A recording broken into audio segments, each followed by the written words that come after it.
Praise the lord. విలాప వాక్యాలు 3వ అధ్యాయం 22వ వచనం. యెహోవా కృపగలవాడు, ఆయన వాత్సల్యత ఎడతెగక నిలిచినది గనక మనము నిర్మూలము కాకున్న వారము.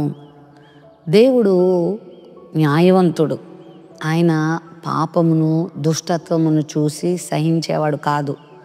కానీ తను క్షమించాలని, తనకు మొరపెట్టేవారికి దగ్గరగా ఉండాలని, తనను క్షమించమని వేడుకునే వారిని క్షమించాలని దేవుడు ఎప్పుడు ఎదురు చూస్తూ ఉంటాడు.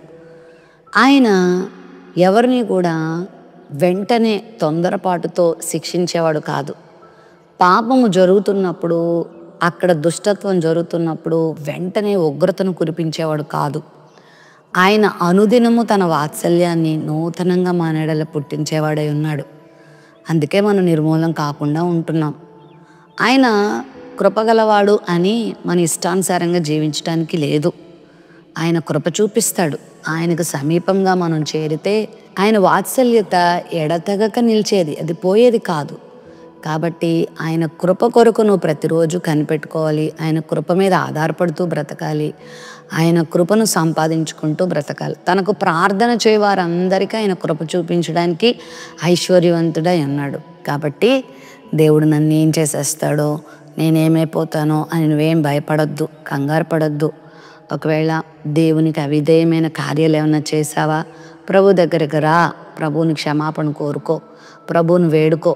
ప్రభువు వాత్సల్యం కలిగిన వాడు. ఆయన దుర్మార్గుడు కాదు, ఆయన వంచకుడు కాదు, నమ్మించి మోసం చేసేవాడు కాదు. ఆయన వాత్సల్యం ఎడతెగకుండా నిలుస్తుంది. కాబట్టి నువ్వు కూడా నమ్మకంగా ఆయన కొరకు జీవించు. ఒకవేళ నీ జీవితంలో ఏదైనా బాధలు అనుభవిస్తున్నావేమో, శ్రమలు అనుభవిస్తున్నావేమో, కష్టాలు అనుభవిస్తున్నావేమో, ప్రభు నిన్ను క్షమిస్తాడు, నీ పితరుల దోషాన్ని క్షమిస్తాడు, నిన్ను హక్కును చేర్చుకుంటాడు, నీకు మరలా కొత్త జీవితం ఇస్తాడు, నూతన మలుపు నీ జీవితంలో ఆయన అనుగ్రహిస్తాడు.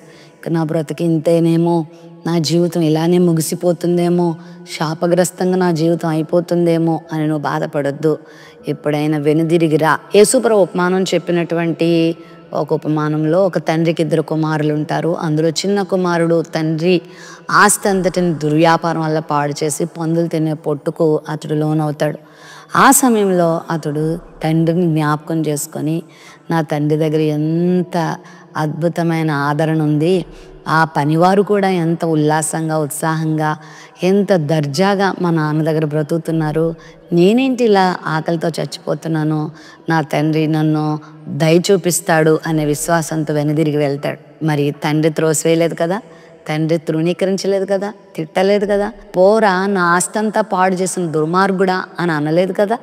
వెంటనే కౌగులించుకొని ముద్దు పెట్టుకొని హక్కును చేర్చుకొని తన ఇంటికి తీసుకొచ్చి విందు చేశాడు. దేవుడు కూడా అంతే, నిన్ను అసహించుకునేవాడు కాదు, నిన్ను త్రోసివేసేవాడు కాదు. ప్రభు దగ్గరకు నువ్వు వస్తే నిన్ను ఇప్పుడే ఆదరిస్తాడు, హక్కును చేర్చుకుంటాడు, కౌగులించుకుంటాడు, నీ కష్టం నుండి విడిపిస్తాడు, నీ బాధ నుండి విడిపిస్తాడు, నీ పాపం నుండి నిన్ను క్షమిస్తాడు, నేను అనేకులకు ఆశీర్వాదకరంగా మలుస్తాడు.